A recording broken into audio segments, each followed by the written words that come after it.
December 1941. New York Harbor is the lifeline of a nation at war and the easiest place to cripple it. One small act on one dock could choke the Atlantic supply line, so the Navy faced a forbidden question: who really controls the waterfront, and what do you do when it isn't you? December 1941. New York Harbor is still lit like a machine that can't afford to sleep. Freighters creep in through the narrows. Tugboats drag them toward the piers. Cranes swing slow in the cold air, metal on metal, while longshore crews move cargo the way they've always moved it: fast, loud, and under somebody's rules. But after Pearl Harbor, the waterfront stops being just a business. Overnight it becomes a front line, because if you were sitting inside the Navy Department in Washington or inside the Office of Naval Intelligence, you weren't only thinking about battleships in the Pacific, you were thinking about one simple nightmare. What if the next attack happens here? Not a fleet, not a bomber formation, one match, one bolt cutter, one timed charge placed in the right spot on the right dock, and suddenly America's biggest port becomes a choke point. The Atlantic supply line gets strangled before it even leaves the country. Troops don't sail, fuel doesn't move, ammunition sits on the pier like a stack of unanswered prayers, and New York was the biggest target on the board. The reason wasn't mystery, it was math. New York handled an enormous share of the cargo feeding the war effort: food, oil, vehicles, weapons, raw materials. In a world war, a port isn't a backdrop, it's an artery, and an artery can be cut. So the first problem, the obvious problem, was sabotage. German U-boats were already doing their work offshore, but sabotage inside the harbor was different. It didn't need a submarine captain, it needed access. It needed someone who could walk past a gate without being questioned, who could move through a warehouse without being challenged, who could place something small and disappear into a crowd that never writes down names. That kind of access doesn't come from uniforms, it comes from the docks. And the New York docks, everyone who mattered knew this, even if they didn't say it out loud, were not controlled by official authority in the clean way Americans like to imagine. Not by the shipping companies, not by the police, not by the courts. The docks were controlled by a web of hiring bosses and stevedore contractors, union muscle and protection rackets, foremen who decided who worked and who starved. The waterfront had its own gatekeepers, and those gatekeepers didn't just influence things. They decided what moved, when it moved, and what happened to anyone who tried to move it without permission. You could call that corruption. You could also call it the only system that actually functioned down there, because it had something the official system struggled to maintain: enforcement. That enforcement had names: dock bosses, union fixers, enforcers who didn't file paperwork, men who could make a strike happen in an hour or make a problem disappear in 5 minutes. Men whose power wasn't theoretical, it was physical. So when the US government began asking, how do we secure New York Harbor, they ran into the second problem, the hidden problem. They didn't control the people who controlled the docks. Security plans look good on paper: patrol schedules, ID badges, background checks, extra police, military guards. All of it assumes you're the one in charge. But the waterfront didn't run on paper. It ran on fear, favors, and cash. And that meant any official security effort had a built-in weakness. The people with the most knowledge and the most access weren't government employees. They were longshoremen, peer supervisors, union delegates, and the men behind them. And some of those men were tied, directly, openly, and historically, to organized crime. This is the point where the story becomes uncomfortable, because the American wartime myth is clean. The country gets attacked. The country unites. The country builds ships, wins battles, and the good guys stay good. But real power doesn't stay in neat categories when the pressure spikes. In early 1942, the fear around the New York waterfront wasn't abstract anymore. Fires and disasters, some accidental, some suspicious, some never fully explained in public, made officials look at the harbor like it was made of gasoline. The most famous symbol was the luxury liner SS Normandy, being converted into a troop ship, a massive vessel renamed for war use, sitting in New York and representing something larger than itself: prestige, capacity, momentum. Then it burned and capsized at the pier. To this day, the details get argued, But in the moment, what mattered wasn't courtroom certainty. What mattered was the message the event sent through every office that carried the responsibility of war logistics. A giant ship can be lost right here, in our own harbor, before it ever fires a shot. Whether it was sabotage, negligence, or a chain of mistakes, it produced the same political effect. Panic dressed up as planning. It intensified the pressure to lock down the waterfront, to make sure nothing like it happened again, and to make sure nothing worse happened at all, because the worst-case scenario wasn't a single ship.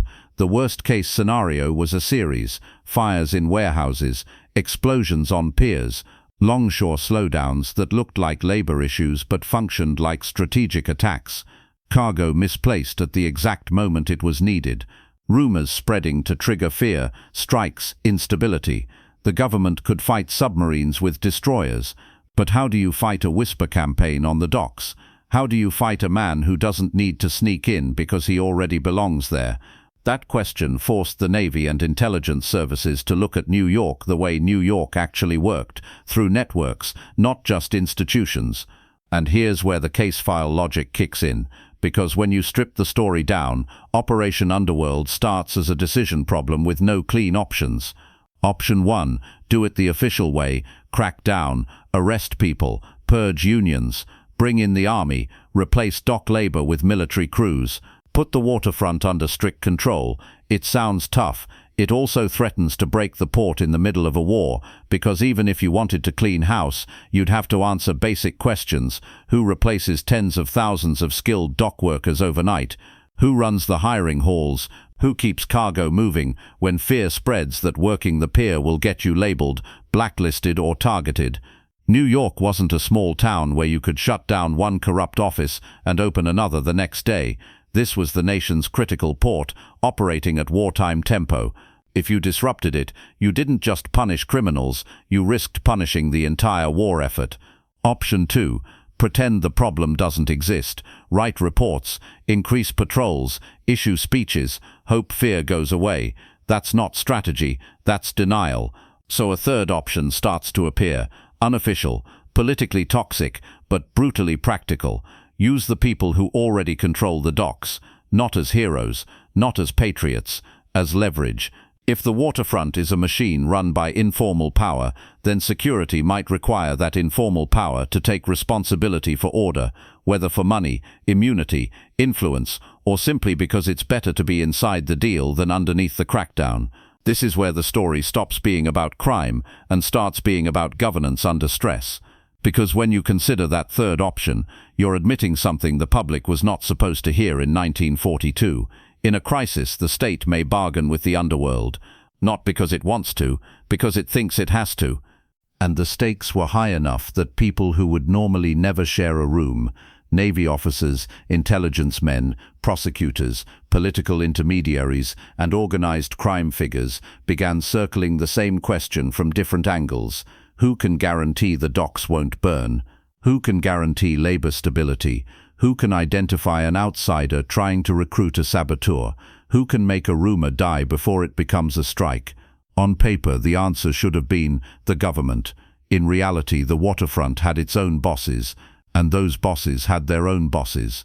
Some were union-facing, the kind of men who could shake hands in daylight and still be feared at night. Some were the heavy names, the ones associated with broader organized crime power in New York, men tied to rackets that touched trucking, warehouses, hiring, and enforcement.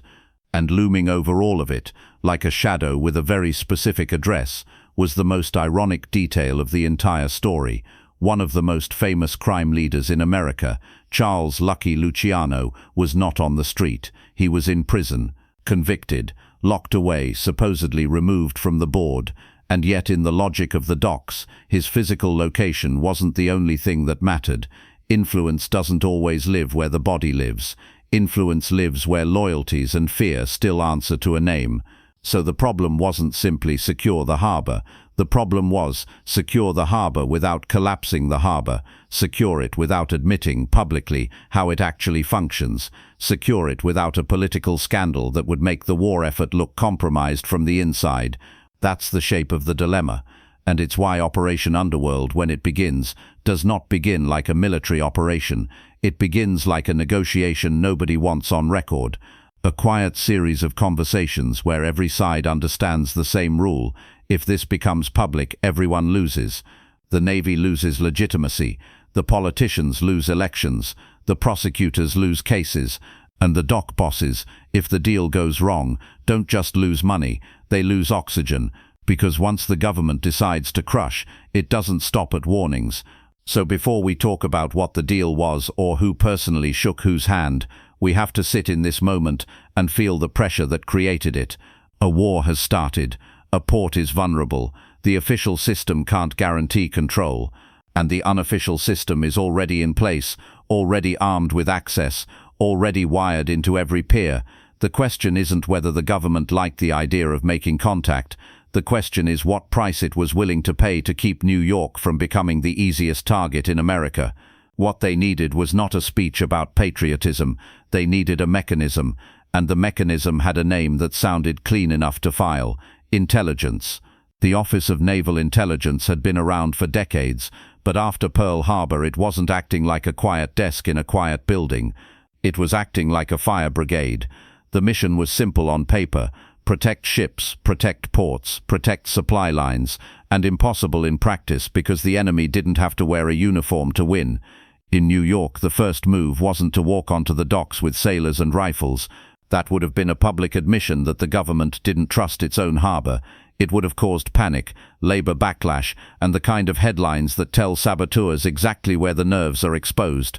So the first move happened off the pier. It happened through intermediaries. Because you don't negotiate with the waterfront, you negotiate with the people the waterfront listens to. The case file begins to narrow toward a small set of names: dock area power brokers who could shut down a pier with one phone call or keep it running when everything else wanted to break. Men who didn't have to sign orders because their orders were already understood. One of the most important of these was Joseph Sox Lanza, a known figure on the Fulton fish market and with influence that bled into the waterfront ecosystem. The fish market wasn't the Navy's concern by itself. The concern was what that market represented: a command post for street-level control, hiring control, muscle control, the kind of place where information moved faster than in any police station. And if you're the Navy, staring at the map of New York Harbor, you realize something brutal. You can't guard every crate, but you might be able to control the hands that touch them. That's the logic that produces the next step: contact, not a handshake in a hotel lobby. Something quieter, deniable, meetings with men who knew the docks like a second skin, men who could tell you which pier foreman was solid, which one took money from outsiders, which crews would talk to strangers. And in those early contacts, the Navy learns a rule the police learned years earlier. On the waterfront, outsider doesn't mean foreign, it means unknown. A stranger asking questions is visible in a place where everybody knows everybody else's cousin. A new face with the wrong accent, or the wrong shoes, or the wrong way of holding a cigarette, stands out like a flare. The dock bosses could spot that in seconds. The government couldn't. So ONE begins building what is essentially a parallel security system, one that doesn't wear badges. The pitch, as it's been described in accounts and records, wasn't become patriots. It was closer to keep the port stable, keep labor quiet, keep suspicious activity reported, and the Navy will make sure the government doesn't step on your neck while the war is on. That's the trade. Order for tolerance. But even that trade has a problem: enforcement. A dock boss can control a few piers, maybe a section of labor, but the New York waterfront wasn't one small crew. It was a kingdom with multiple barons. And if the Navy was going to bet the war pipeline on street enforcement, it needed a guarantee that the larger network would treat this as policy, not as a hustle. Which brings us back to the man in prison. Lucky Luciano wasn't on the waterfront every day, but his influence through associates, through the commission-style logic of organized crime, through the simple reality that some people still feared his name could reach places a Navy officer could not. So the question inside the Navy's mind becomes sharper, colder.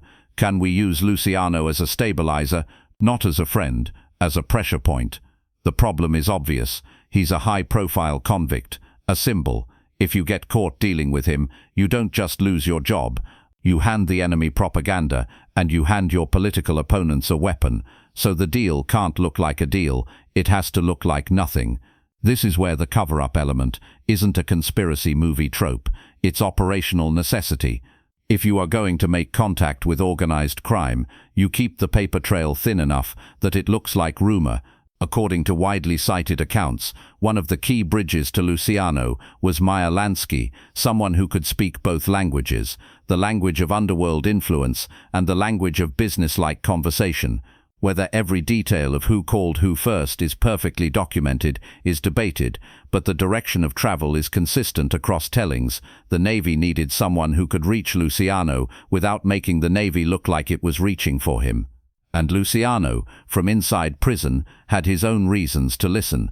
He didn't need to be told that war changes markets, war changes law enforcement priorities, war changes who gets watched and who gets ignored. And if the government was going to flood the waterfront with scrutiny, it threatened the ecosystem his people profited from, directly or indirectly. So Luciano's calculus wasn't patriotic, it was strategic. If the government was coming to take control, it was better to become part of the control than to be treated as the obstacle. That's how you get to the heart of the arrangement, a secret alignment of interests. The Navy wants stability and security. The underworld wants the waterfront protected from chaos, strikes and heavy-handed crackdowns, and wants favors that only the state can grant. And the favor that mattered most, hanging in the air like a forbidden word, was prison. Because you can't offer a gangster a medal. You offer him leverage, better conditions, better communication, transfers, visits, and eventually the possibility of clemency, not an immediate release, nothing so obvious, but the direction of the wind. Imagine the atmosphere of that kind of negotiation, not a boardroom handshake, a quiet conversation where nobody uses direct language, because direct language creates direct evidence. The Navy can't say, "We will reduce your sentence." Luciano can't say, "I will control the docks." They circle it. The Navy talks about helping the war effort and keeping the waterfront secure. Luciano's side talks about keeping labor in line and making sure nothing happens down there. And both sides understand what's really being traded: power for protection, influence for access.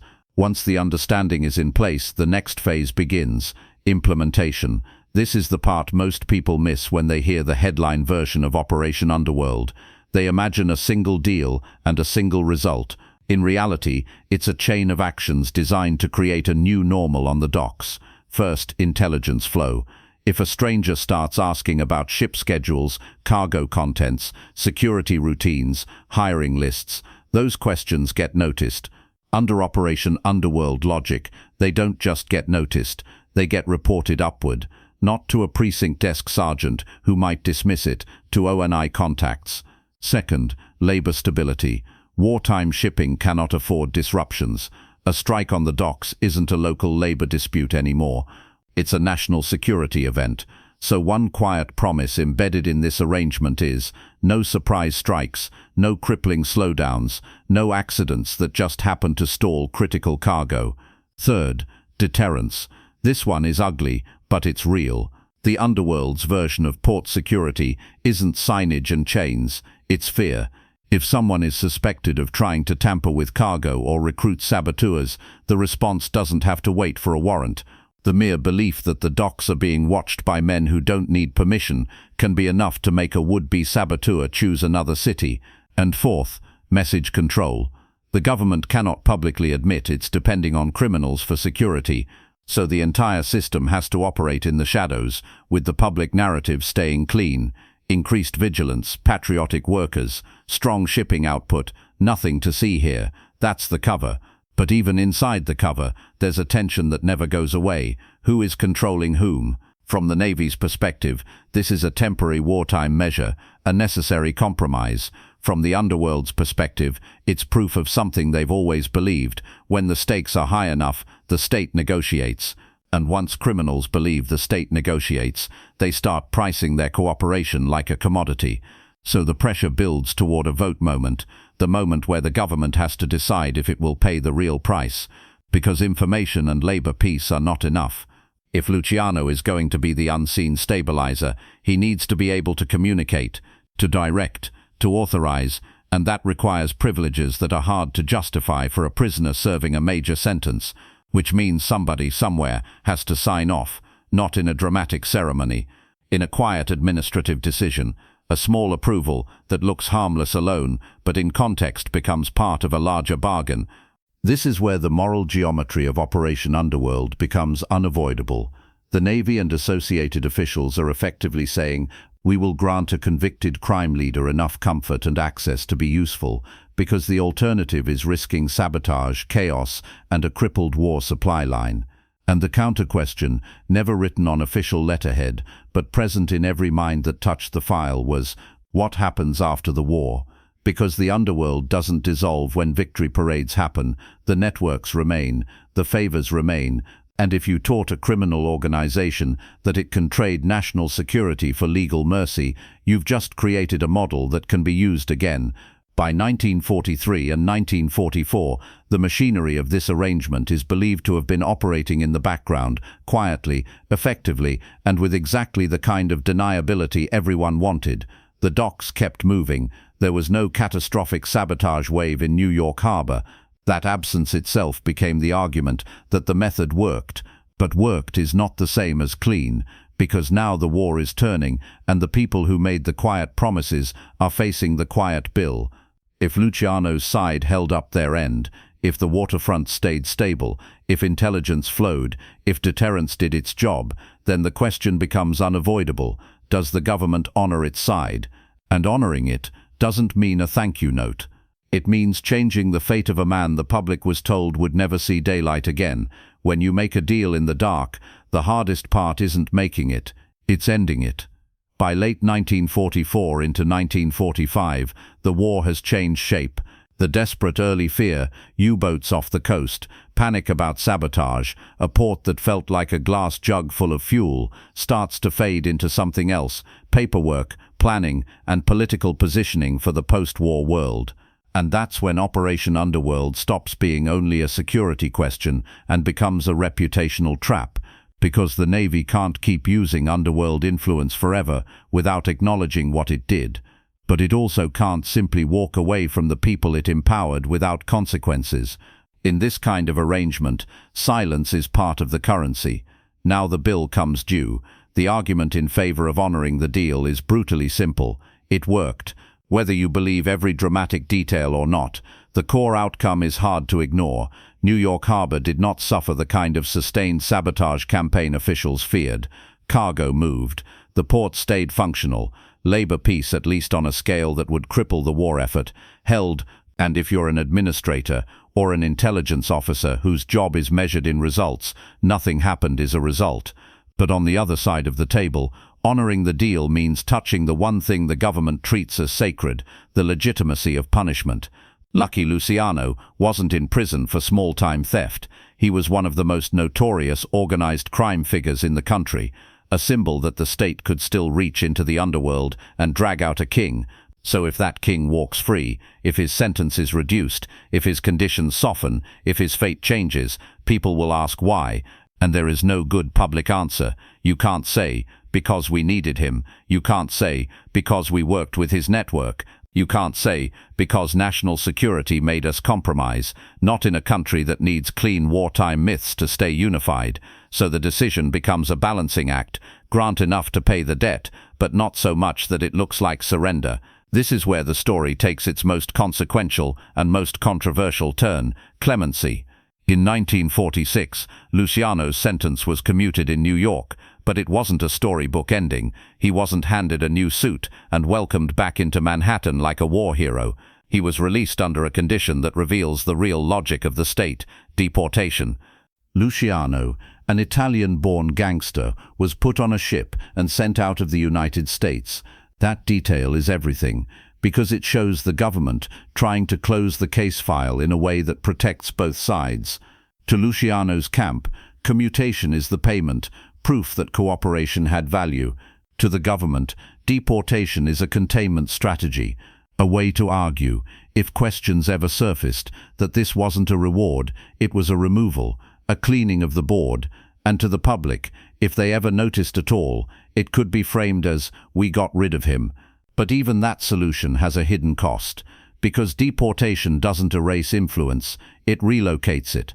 The post-war underworld wasn't limited by borders, the way ordinary life was. Connections stretched from New York to Havana to Naples, from unions to shipping routes to cash channels.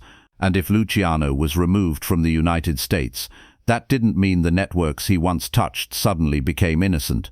It meant the center of gravity shifted, and there's another cost that matters even more than Luciano himself: precedent. Operation Underworld, whether you see it as necessity or corruption, teaches a lesson to every player in the ecosystem.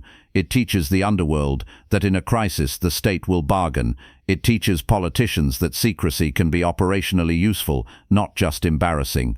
It teaches law enforcement that sometimes their mission justice will be subordinated to stability.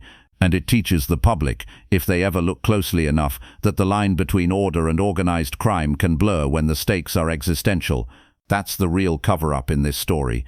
Not a single hidden document, but a hidden philosophy. When systems are stressed hard enough, the government becomes pragmatic in ways it would never admit. Now it's important to hold one ethical detail in your hand while you think about this. This wasn't a partnership of equals. The US government was not controlled by the Mafia in any total sense. The state had the larger force, the larger reach, the ability to prosecute, deport and destroy. But the underworld had something the state needed quickly: local control and local knowledge. So the deal, in its essence, is less romantic than people want it to be. It's not a movie moment, it's a wartime procurement decision. Except the commodity isn't steel or oil, it's influence. And influence, once purchased, tends to leave a residue. If you want to understand the long-term meaning, you don't even have to argue about the details of how much sabotage was prevented. You only have to look at the pattern it fits inside American history. Moments when official power quietly uses unofficial power, then tries to wash its hands afterward.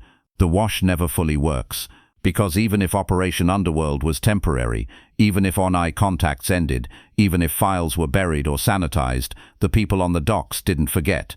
They saw who came asking. They saw who got treated carefully. They saw how quickly criminal could become asset when the right fear hit the right office. And that awareness changes behavior for decades. It changes how dock bosses bargain with politicians. It changes how unions and rackets intertwine. It changes how rumors spread. Not just the mob runs the docks, but the government knows, and sometimes it prefers it that way. So the closing question isn't just, was it real or did it work? The closing question is the one that always sits at the center of power stories. Who benefited the most? The Navy benefited because the port stayed stable in wartime.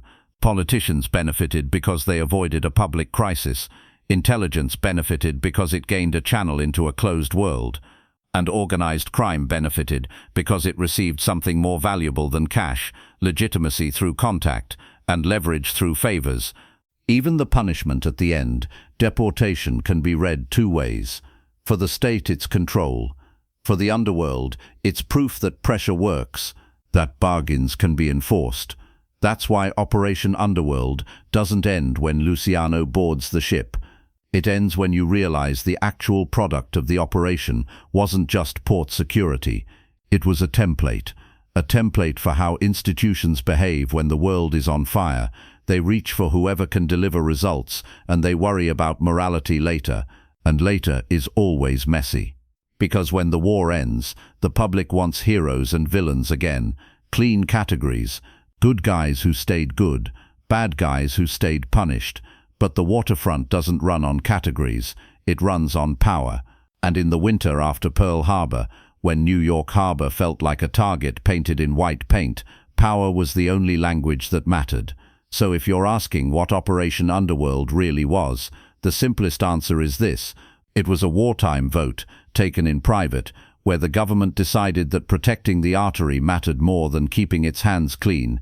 And the cost wasn't paid in public money, it was paid in silence, in favors, in a commutation order no one wanted to explain too loudly, and in the quiet understanding that sometimes the people who guard the gates aren't the ones wearing the uniform,